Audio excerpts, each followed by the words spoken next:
देख सकते हैं कल के मेरे वीडियो में मैंने आपके साथ डेप्रिसिएशन चैप्टर के बेसिक्स शेयर किए थे। आज मैं आपसे के साथ डिफरेंशिएशन बताने वाली हूँ डेप्रिसिएशन, एमोटाइजेशन और डिप्लीशन में।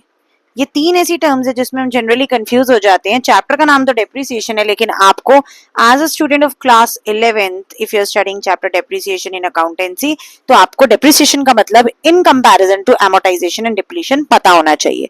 अगर मैं कहूँ डेप्रिसिएशन तो सिंपल मतलब होता है fall in value of fixed asset. किसी भी फिक्स्ड एसेट की वैल्यू जब समय के साथ साथ over the period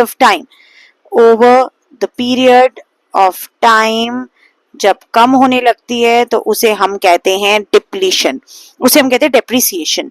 fixed asset में हमारे पास आगे जैसे मशीनरी की वैल्यू कम होना, फर्नीचर की वैल्यू कम होना, किसी और कोई भी फिक्स्ड एसेट की वैल्यू जब हमारी कम होती है, लैंड बिल्डिंग, तो ये हम डेप्रिसिएशन नाम से उसे डिनोट करते हैं। अगर हम बात करते हैं एमोटाइजेशन की, तो एमोटाइजेशन का मतलब होता है fall in value of intangible asset. कोई भी हमारी इनटैंजिबल एसेट है जब भी उसकी वैल्यू कम होती है। इनटैंजिबल एसेट का मतलब होता है जैसे कि जिसे हम देख नहीं सकते, सिर्फ फील कर सकते हैं कि वो एसेट हमारे आसपास है, जैसे हो गया गुडविल, जैसे हो गया पेटेंट्स। जब इनकी value over the period of time कम होती है तो अब हम उसे एमोटाइजेशन टर्म के साथ डील करते हैं। लेकिन fall in the value of asset है, लेकिन एसेट की टाइप जो है वो साथ साथ में चेंज होती चली जा रही है।